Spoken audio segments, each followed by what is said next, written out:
What happens when you work inside one of the most famous private homes in America? What happens when you see things, hear things that powerful people never intended anyone outside those walls to know? And what happens when leaving that job doesn't just cost you a paycheck, it costs you your right to... This story is unfolding right now. The court documents are real. The allegations are filed. One of the biggest names in radio history is calling it a shakedown. But here's the question nobody is asking loudly enough. If there's nothing to hide, why does the silence need to be legally enforced? Howard Stern. If you need an introduction, you've been living off the grid. For decades, he has been one of the most recognizable voices in American media. The self-proclaimed king of all media, a man who built a career on saying exactly what other people wouldn't, on pushing boundaries. In radical honesty, at least on air, he moved to SiriusXM in 2006 in a deal worth hundreds of millions of dollars. He married Beth Ostrowski, 2008. They built a life that publicly looked like a fairy tale. The edgy shock jock who found love, found cats, found a softer side.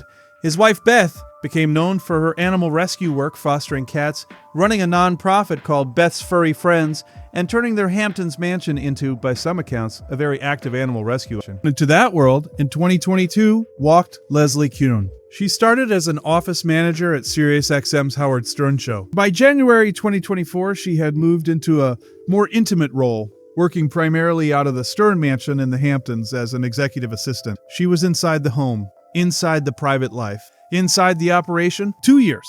And then in February 2026, she was gone. On April 5th, 2026, Leslie Kuhn filed a lawsuit, and the allegations inside it were not quiet. Kuhn claimed her termination was, in her own words, manufactured. She alleged that it was the result of a hostile work environment. That pressures created by what she described as irresponsible and untenable animal rescue and fostering operations occurring on site had made the working conditions untenable. And she also alleged massively disorganized and questionable business operations and accounting practice. Those are serious words, especially the last part.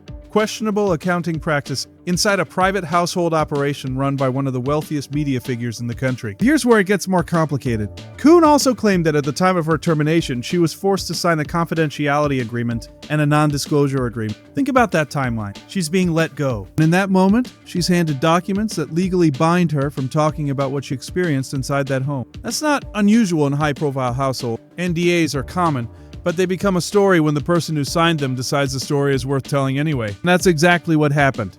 Howard Stern did not stay quiet. On April 29, 2026, court documents were filed on his behalf. The language inside them was direct. Stern called the lawsuit, quote, a thinly veiled attempted shakedown. He said her lawsuit was founded on, his words, a series of bald-faced lies. And his legal team made a specific argument that gets to the heart of this entire case. They argued that Kuhn is asking the court to free her from confidentiality and NDA agreements that she indisputably signed. The word indisputably is doing a lot of work in that sentence. Because Stern's team isn't arguing she didn't have a bad experience. They're arguing she agreed legally not to talk about whatever experience she had.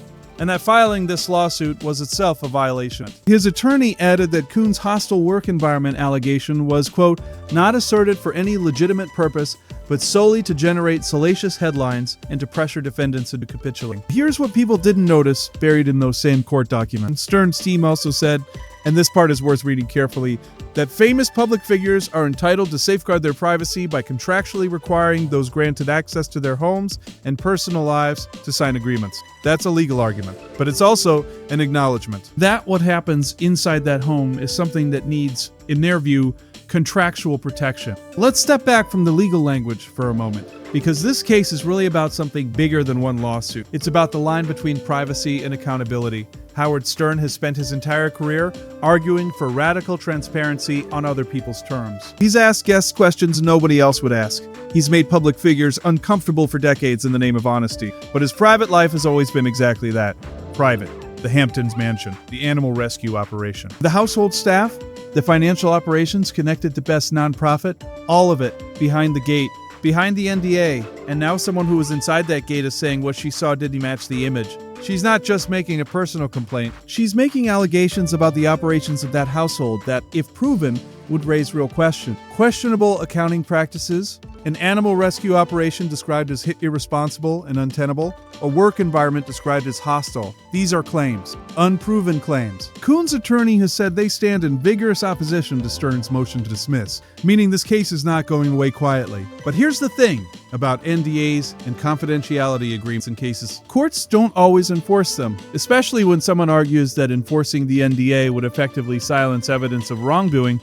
That argument hasn't been made explicitly yet in public filings, but it's the argument that, if made, would completely change the shape of this case. Here's the human part of this story, the part that gets lost in the legal filings. Leslie Kuhn worked in that house for 2 years, not in an office, not in a studio, in someone's home, in their private space. She worked with Beth on her animal rescue nonprofit. She was present for the daily reality of that household, the animals, the operations, the decisions, the atmosphere.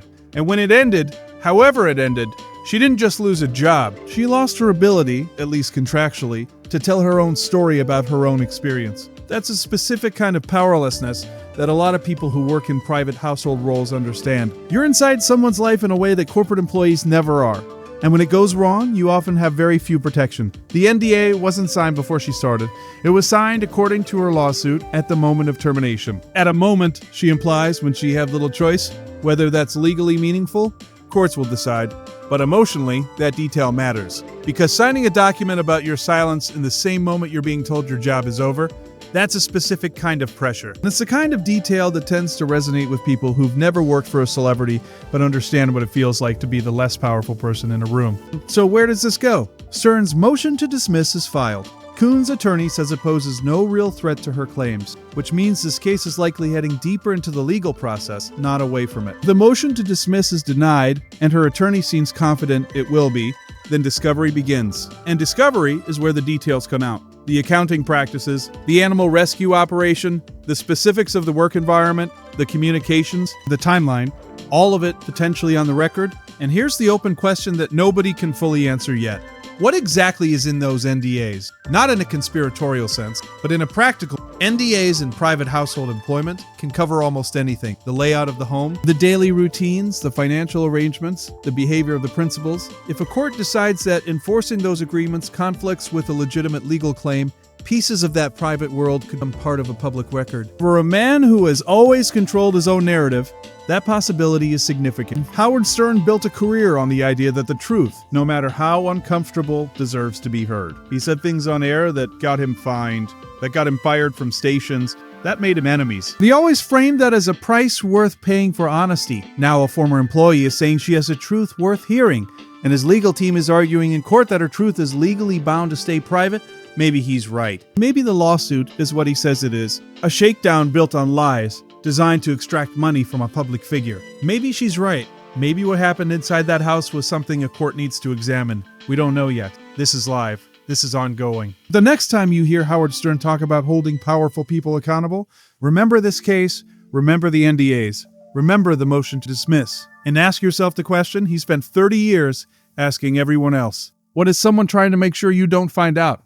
Let me know what you think.